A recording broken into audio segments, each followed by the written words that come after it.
So you want to make merch, right? Well, this has been a incredible learning opportunity or experience that I've had myself. Making merch is pretty awesome, first of all. The only problem with making merch is trying to then sell the merch. Now, it depends on what you do or what your intention is on getting into making clothing or selling your own merch. Everybody has their own reasons, but particularly if you want to start a business, you have to start very, very slow. Now, people have a lot of ideas. I have a lot of ideas. And when I first started making my own merch, it was mainly because I was fed up with not being able to find a certain style of clothing that I wanted in a particular niche. Now, niches do bring riches. Shout out to Stan Banks. You have to find a niche that interests you. For me, it just so happened to be, the niche just happened to be something that I believe in wholly and that I practice every day or whatnot. So for me, it was, I want to make better clothing in this particular niche, so I don't have to buy anybody else's clothing unless I really, really like something that somebody else puts out. But that's how I got started. And it's a little tough. One second, my leg itches. Oh, shit. Anyway, it's a little tough. Now, when I started my store, I started off on Etsy, and I started making prints basically based on things like this. You know what I mean? Like, I would create my own themes, create my own, whatever I was interested in, I would create it. And I simply wanted to start like on Etsy instead of someplace like eBay or even making your own website, because it's very, very hard to start your own website at first when you don't really have traffic, because that's like the hardest thing to do. You have to not only build a website, which is fine, but you have to then drive traffic to it, and it's really, really tough. So Etsy to me was the best alternative. And I started off at Etsy, pretty basic page. There's some good things about Etsy and some bad things that I don't like, but for the most part, Etsy is pretty good. And I posted one thing, and I waited. I think I started in May of last year, and I waited. And I don't think I got my first sale until a month later. From there, it just started to roll.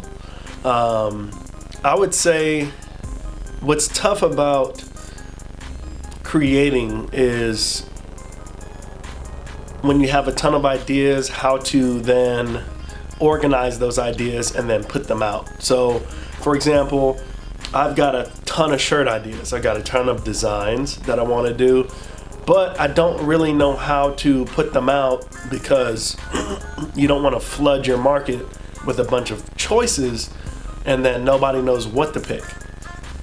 I didn't really see it that way personally. When I was buying as a consumer clothes, I would just search for things that I wanted, and then I would buy them when I could.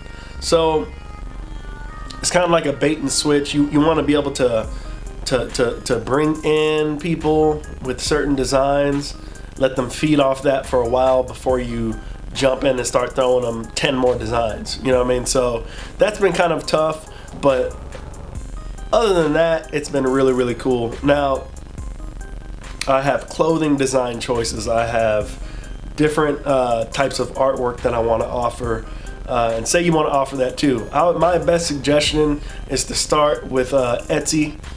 Start off with your best design that you think is going to sell, and some things that you may realize is that, hey, I may put something out and nobody really likes it. Now, with my store, I've taken several things down within the last month or so, and that's basically because from May to about now, I went back and I looked at my analytics and I looked at my sales, and I saw the things that were selling and I saw the things that weren't selling.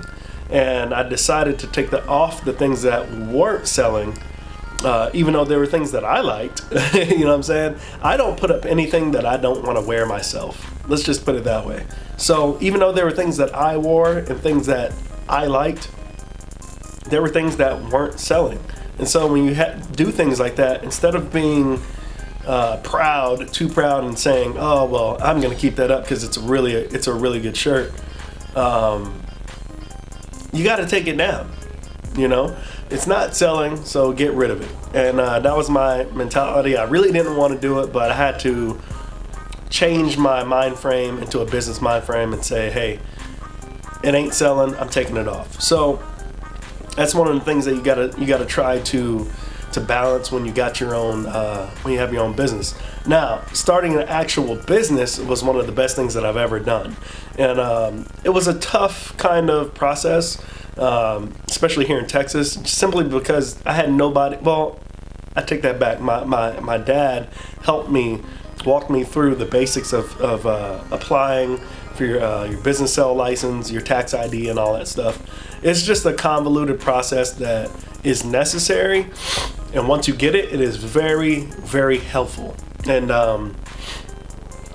it helps you when you have your resale license to get things tax-free as far as when you're buying materials or clothing.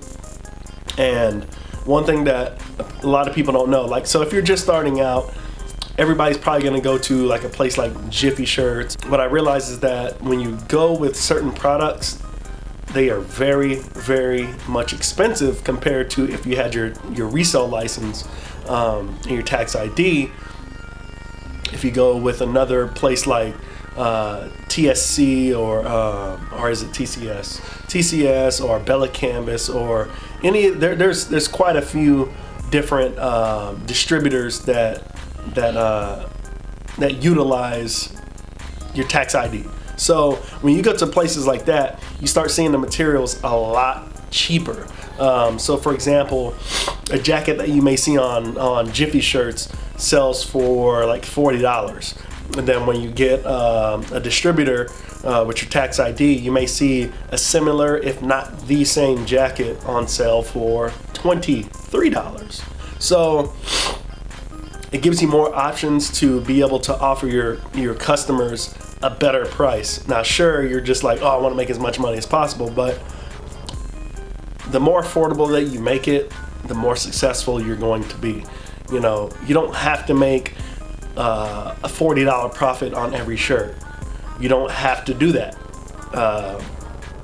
Offering a very affordable option for your customers is always a good thing. The other thing that I would say if you're going to start your business is to get a business bank account after you get all your tax ID and all that stuff set up. Get a really good business bank account. If you go with a place like Chase or Bank of America, there's going to be minimums, but there are places that you can go that you don't have to have minimums. Hold on. Oh, the mini me. But yeah, there's a ton of things that you can do when you get your business to start going, to start steamrolling, which is awesome. So until then, you're gonna have to just really grind it out. My option or my opinion is to start an Etsy account, start off with a few designs, see which ones work, and make your prices very competitive to your to your competition, and then let it roll for a few months. Look at your analytics and learn about what you're doing right and what you're doing wrong, and then you will have a better foundation. Sometimes you'll realize. Let me finish real quick. Sometimes you'll realize either this is for me or it's not for me. You'll realize if this is something you really want to do or if it's something you really don't want to do, because a lot of people have aspiration to have a business and they want to sell shirts, but when they start getting into it and they see how hard it is, They may not be built for it. That's my suggestion. I will catch you guys in the next video. Say bye. Bye. Say good luck with your shirt business. Good luck with business. Say good luck with your business. Good luck with your business. All right, guys, we'll catch you later. Peace.